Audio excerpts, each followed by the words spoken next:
Welcome to the Saturday edition of the Fbx Evening News. Today is March 16th, 2013. I'm Holly Seiler. Leading our news tonight, Alaska's Washington, D.C. delegation, Congressman Don Young and Senators Lisa Murkowski and Mark Begich applauded plans that would add 14 more inceptors at Fort Greely. The Army base located just outside Delta Junction already has 26 inceptors. The Pentagon announced on Friday plans to strengthen its missile defense system due to the potential threats from North Korea. Young also said that he intends to invite Defense Secretary Chuck Hagel to Alaska to tour Fort Yukon. The delegation also seized the opportunity to reiterate that the Department of Defense tried to scrap the program in 2009 and finds Alaska as being in a key position to act as the country's shield against North Korea's progress on nuclear weapons. Alaska Lieutenant Governor Mitch Treadwell also responded to the missile defense upgrade, saying, quote, "It was good news for America's security and good news for Alaska jobs." As for a price tag estimate, Pentagon officials say it could cost nearly $1 billion to upgrade Fort Greely by the year 2017. The Alaska Senate Minority Leader says it will be a weekend of decision on a proposed overhaul to Alaska's oil tax structure. Senator Johnny Ellis likened the bill that advanced from the Senate Finance Committee to a, quote, dark cloud.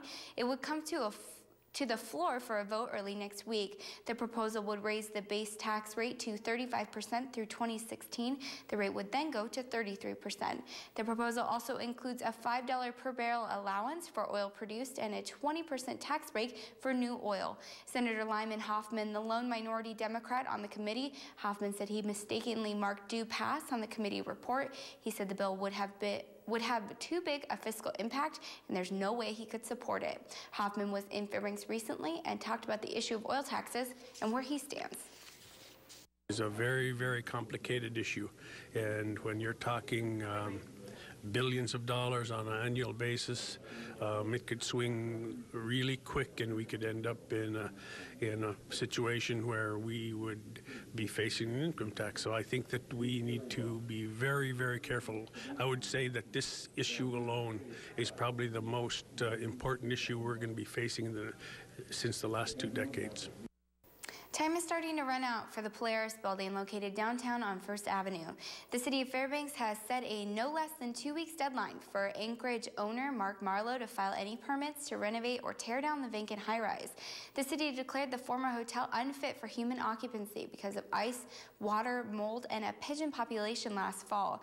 The city could move to tear down the Polaris if Marlowe doesn't meet this and other deadlines to begin and complete construction during the summer. They say tearing down the Polaris would be a major task financially, so the city likely would need to request funding from the 2014 Alaska legislature. As it stands, Marlowe has not filed any permits with the city planning office as of this week. Marlowe previously has talked about converting the Polaris building into a 117-unit apartment building and received support from the city in the form of 2006 tax deferrals and partial tax exemptions. In 2011, the city voted against an ordinance that would have let Marlowe defer certain building and fire fees until after the renovation. During their annual convention that wrapped up this week, officials with Tanana Chiefs Conference are asking for help from the organization's 42 tribes during a declaration of war on alcohol and drugs. High-ranking TCC officials say drug and alcohol abuse treatment can't keep up unless village communities do more to stop drug and alcohol abuse. They're asking tribal leaders to police themselves to keep young people away from drugs and alcohol. Victor Joseph is the organization's health services director. Joseph, who is originally from Tanana, says that what the Tanana community did for him when he was growing up by keeping him away from places where people consumed alcohol and did drugs. He's asking that others put forth the same effort. The declaration of war was established 20 years ago with Tanana Chiefs. And, as generations have evolved, one of the things that happened last year at our last year's convention was Chief Trimble Gilbert said we need to redeclare this war. Alcohol is impacting us again in negative ways, and we need to address it. So yesterday at our convention, we had a presentation and discussion on it. There's a lot of passions around this, and people want us to work closely with the tribes so that we can address this issue and minimize the impact that it has. Trial for a 39-year-old convicted sex offender set to begin early next week has now been set off until later this month, if not longer. Bobby Joe Guffey is charged with sexual assault in the first degree, sexual assault in the second degree, and a single count of incest. Court records say the alleged and repeated assaults took place beginning in late 2011 and continued into the early parts of 2012. Authorities say the alleged incidences involved a juvenile family member. It's not Guffey's first run-in with the law. Back in 1998, Guffey was charged with multiple counts of first-degree sexual abuse of a minor, charges that also involved a family member. He served over 10 years in jail after striking a plea deal with state prosecutors. Guffey faces a possible life prison term on the sex assault and incest charges. Barring any further delays, trial in his case is tentatively set for the week of April 29th. When we come back, Doyon fills 3 of the 4 vacant board of director seats with new members, and the Greater Fairbanks Chamber of Commerce has decided the theme of the 2013 Golden Days Design Contest. We'll have those stories and much more when the Interior's only weekend televised newscast returns. Stay with us.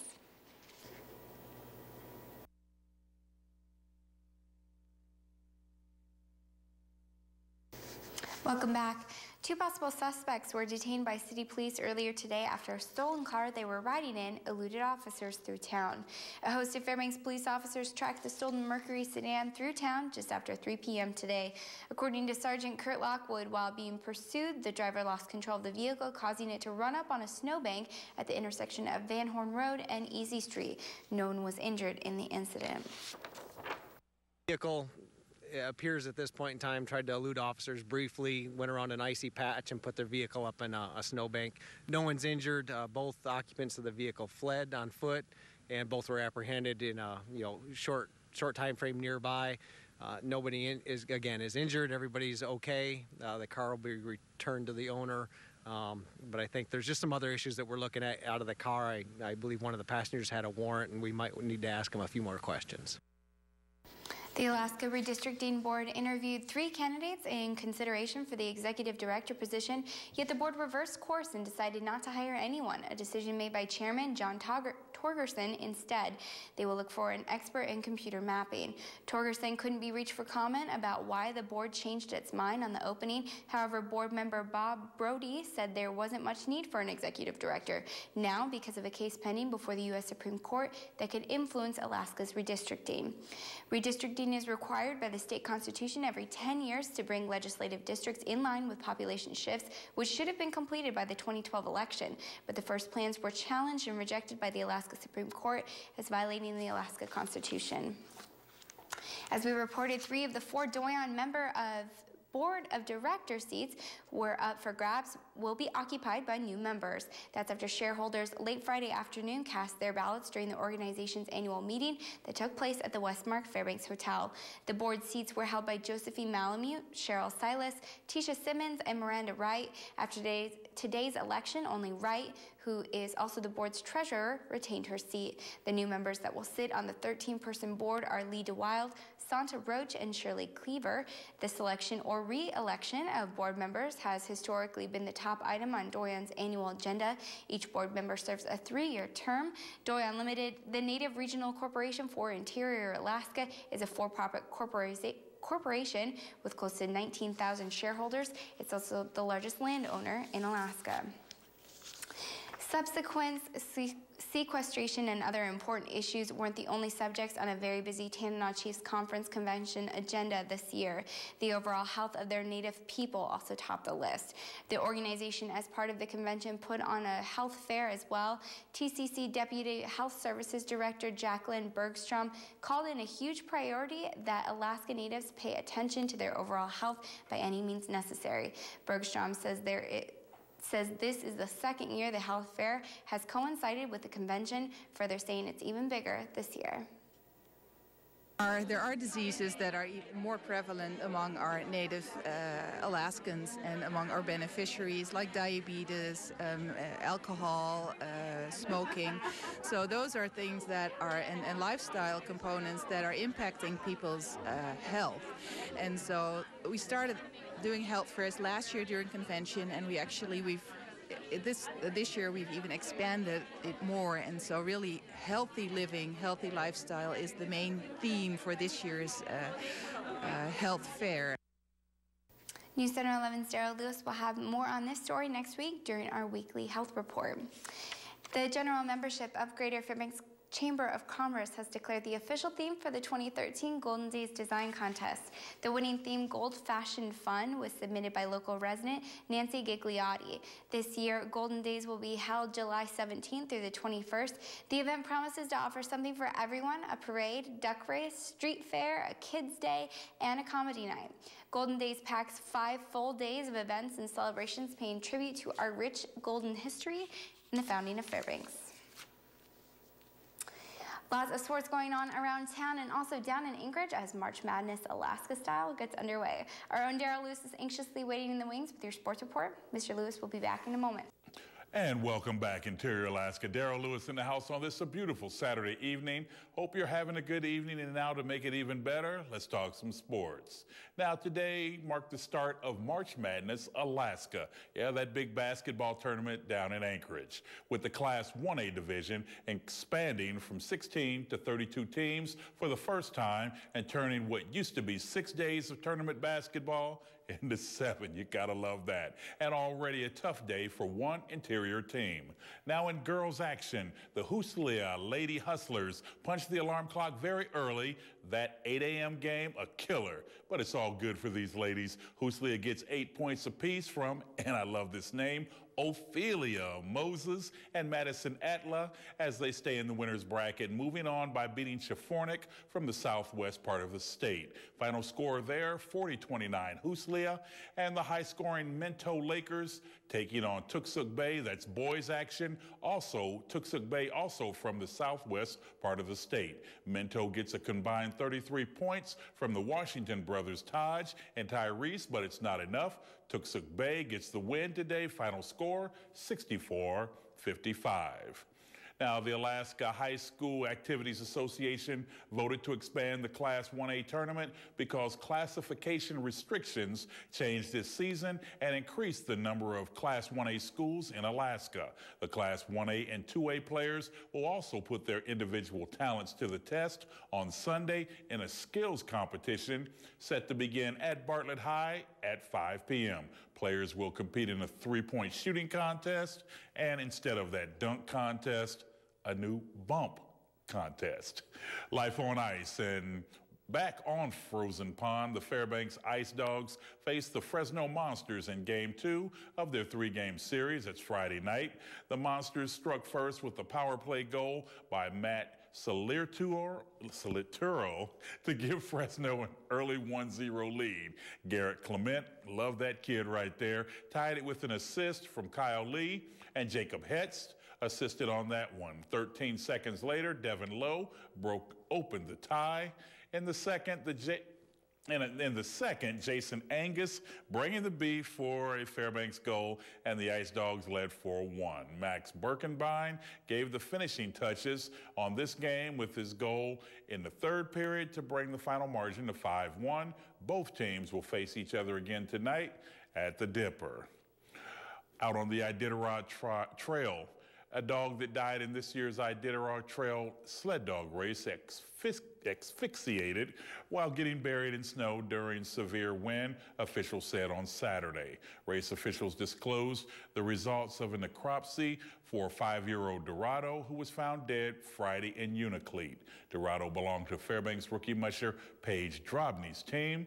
Drobny finished the great race Thursday in 34th place. The Iditarod has not had a dog death since 2009. Now, much closer to home, in GCI Open North American Championship sled dog races, which got underway Friday in downtown Fairbanks, and who's going to knock off Ego Ellis?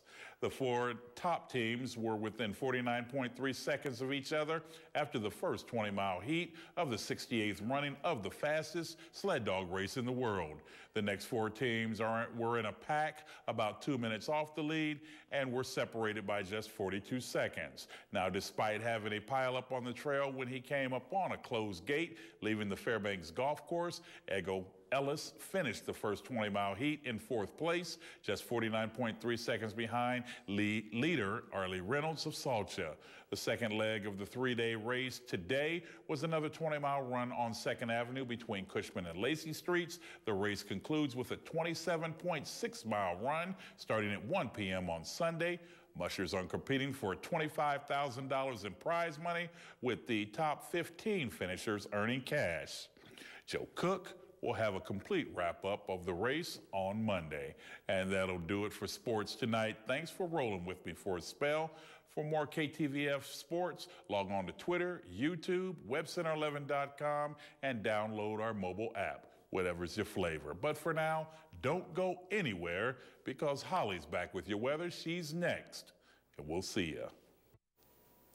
I'm on the desk alone for weather tonight, so we're going to get right into it. Here is our Fairbanks Almanac for March 16th. It shows a normal high of 25 degrees and a normal low of 3 below. The record high was set in 1937 at 46 degrees, and the record low of 40 below was set in 1959. The sun rose this morning at 5 minutes after 8 and will set tonight around 7:57 p.m. It's going to give us almost 12 hours of daylight, a 7-minute gain since yesterday. Here is weather around the state today. Fort Yukon is clear with wind chill, making it feel like 30 below. Barrow is partly cloudy with 30-mile-per-hour wind. It's partly cloudy in Nome with a chance of snow. Fairbanks and Healy are both seeing partly cloudy skies with some light wind, much lighter than in the past week. There are mostly cloudy skies in Ketchikan with snow showers. Snow showers are also falling on Bethel with overcast skies. Coal Bay is partly cloudy with up to 15-mile-per-hour wind. Kodiak is overcast with snow. Homer is also seeing snow with mostly cloudy skies, and Valdez and Anchorage are partly cloudy today. On to the lower 48. Seattle is overcast today with rain showers, highs in the low 50s. Las Vegas is partly cloudy with highs in the low 80s. Billings is partly cloudy as well with a chance of rain, highs in the mid 40s. It's partly cloudy in Dallas with up to 30-mile-per-hour wind and highs in the low 80s. Chicago is overcast with snow showers and highs in the high 30s. Miami is partly cloudy today with highs in the mid 70s. And lastly, New York is clear with a chance of snow, highs in the high 30s. Back in Alaska, it's a mixed bag up north. Fort Yukon will see clear skies, partly cloudy ones in Barrow, and overcast in Nome. Barrow could also see up to 30-mile-per-hour wind. The interior is expected to be partly cloudy tomorrow in both Fairbanks and Healy. They will also see light wind in both areas. Snow showers are expected in all areas of southeast Alaska, including Juneau and Ketchikan. Ketchikan will also see some rain. Bethel is calling for overcast skies with snow showers tomorrow. Snow and rain showers will fall on Coal Bay, and Kodiak is expected to be clear with up to 25-mile-per-hour wind. Valdez and Anchorage will see partly cloudy skies tomorrow, and Homer will get mostly cloudy skies. And cloudy skies are in our forecast as well. This is our overnight low for tonight, 9 below, with partly cloudy skies and light winds. And that will pretty much continue into tomorrow with partly cloudy skies and light wind, a high of 16 degrees, a low of 4 below. And here's our extended forecast for the upcoming work week. And without the wind, we are looking like we might be having some pretty nice weather around here. Tuesday's the only night we're going to dip down around 20 below, but other than that, we will stay between 10 and 20 degrees above zero during the day and single-digit overnight lows until I see you back here next Saturday. And that's going to wrap up this edition of the Fairbanks Evening News. We're really glad that you could join us. Join us here 6 days a week at 6 and 11 or online anytime at webcenter11.com. From all of us here at the News Center, have a great night.